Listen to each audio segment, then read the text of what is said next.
is ready to get nasty. Me too. Last week, the thank God final debate was held in Vegas, where dreams come true. Sadly, for Trump, it was the recurring dream where the big test is today, and you haven't gone to class or done the reading all semester. Open your blue books. The first question is on the Supreme Court. And I don't think we should have justices appointed that decide what they want to hear. It's all about the Constitution and so important, the Constitution, the way it was meant to be. The Heller decision? Well, the D.C. versus Heller decision was very strongly, and she was extremely angry about it. Justice Scalia was so involved. The Strategic Arms Reduction Treaty? Whether it's Syria, no, you name it, missiles. Take a look at the startup that they signed. Oh, Jesus, it's called START, you fucking moron. Here's a mnemonic. It's 14 days till the election, time to start reading a book. Now, that was just a taste of Trump's policy positions, which he seemingly came up with by dumping out risk onto the floor and reading the pieces like tea leaves. Or to put it another way, Donald Trump had a decent 40 minutes. The best 30 minutes that he's had on policy. This was sort of a normal debate for the first 25 minutes. No, only kindergartners get credit for using their inside voices. Our media are so punch drunk from the 16-month Hindenburg explosion of Trump's candidacy, they no longer notice how awful he is unless he hulks out on stage or grabs the foundational principles of our republic by the pussy, which he will if someone sticks the needle in just the right spot. Will Donald Trump admit and condemn that the Russians are doing this and make it clear that he will not have the help of Putin in this election? That was a great pivot off the fact that she wants open borders, okay? How did we get onto Putin? Oh, looks like the large-mouthed ass has learned from the last two debates. He didn't take the bait. So I just want to tell you, she wants open borders, now we can talk about Putin. Okay, here we go.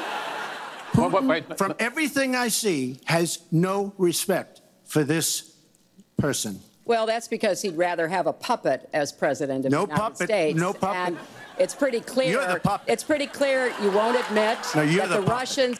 No puppet, no puppet. Oh, Donald, it's like you spotted Hillary painting a tunnel entrance onto a mountain, called her on it, and then ran at it anyway.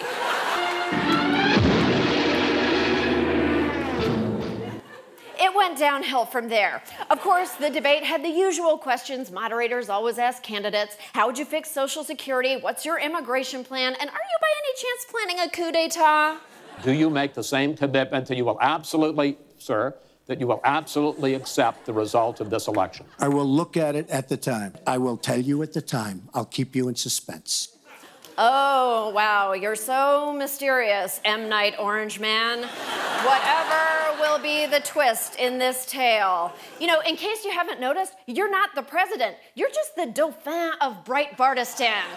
Concede, don't concede, we don't give a fuck. We'll be busy swearing in the 45th president.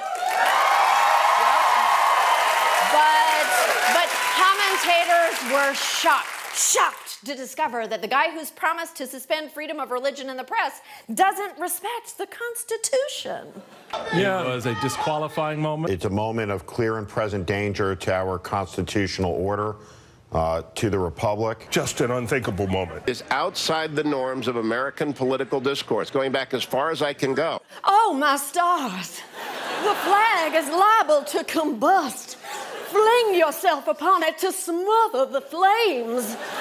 You don't have to go that far back, Hugh. Just as far as the 60-plus attempts to repeal Obamacare in the House, or the Senate's continuing refusal to vote on the president's Supreme Court nominee. Looking at the results of a Democratic election and saying, fuck that, has been official Republican policy for at least 8 years now.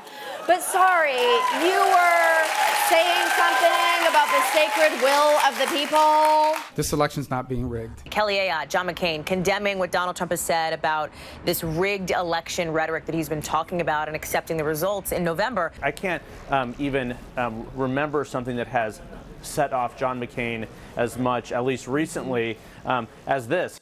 At least not since they canceled Diagnosis Murder. I wonder where Republican voters get the idea that the media and the election are rigged for Democrats.